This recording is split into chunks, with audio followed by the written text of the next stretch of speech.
السلام علیکم ویورز، اعوذ باللہ من الشیطان الرجیم، بسم اللہ الرحمن الرحیم۔ انم ہوم ریمیڈی چینل کے معزز ناظرین سامعین، آپ کو میں اپنے اس چینل میں خوش آمدید کہتی ہوں۔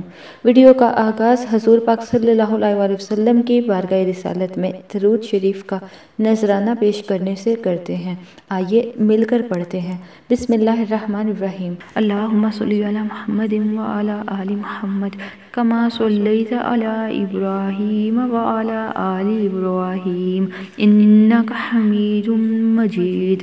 اللہم بارک علی محمد وعلی آل محمد کما بارکت علی ابراہیم وعلی آل ابراہیم انک حمید مجید۔ ویورز، گلاب کی پتیوں سے وائٹننگ کریم تیار کریں۔ انشاءاللہ اس کے استعمال سے آپ کا رنگ بھی فیئر ہوگا، چہرے کے جتنے بھی مسائل ہیں وہ بھی حل ہو جائیں گے، ایکنی، دانے، یہ سب مسائل انشاءاللہ حل ہو جائیں گے، اور فائن لائنز ختم ہو جائیں گے، رنکلز ختم ہو جائیں گے، ڈارک سرکلز ہیں تو وہ بھی ٹھیک ہو جائیں گے۔ تو ویورز آئیے جانتے ہیں کہ آپ نے اس کو کیسے بنانا ہے۔ اس ریمیڈی کو بنانے کے لیے آپ کو چاہیے گلاب کی پتیاں۔ گلاب کی پتیوں کا پاؤڈر بنا لیں۔ گلاب کی پتیاں تازہ لے کر، خود لے کر نا آپ، اور اسے خشک کر کے، دھوپ میں خشک کر کے پھر اس کا پاؤڈر بنائیں۔ یہ اسکن کے لیے بہت زبردست ہے۔ اور دوسرے نمبر پہ ہمیں چاہیے دودھ۔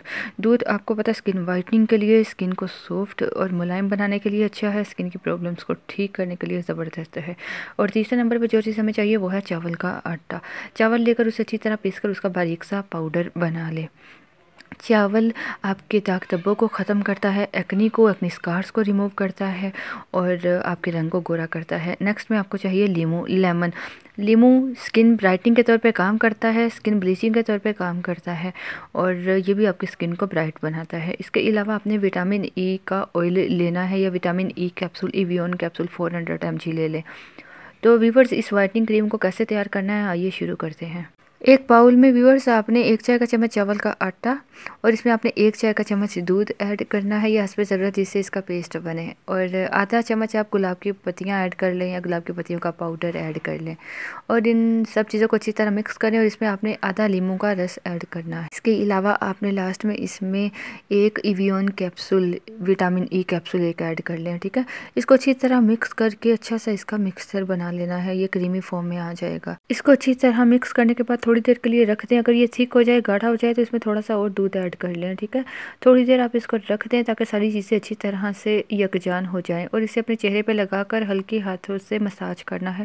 آپ جب بھی مساج کرو، جس بھی چیز سے کرو، ہلکے ہاتھوں سے کریں۔ اس کے بعد آپ نے تازہ پانی سے چہرے کو دھو لینا ہے۔ ہاتھ اور پاؤں پہ بھی آپ اس کا استعمال کر سکتے ہیں۔ ویکلی اس سے 2 سے 3 بار ضرور استعمال کریں۔ آپ کو ایک ہی بار کے استعمال سے واضح فرق نظر آئے گا۔ امید کرتی ہوں یہ ریمیڈی آپ کو پسند آئے گی، خاص کر تب جب آپ اس کو استعمال کریں گے۔ اسے اپنے دوستوں اور رشتہ داروں کے ساتھ بھی ضرور شیئر کریے گا۔ جزاک اللہ۔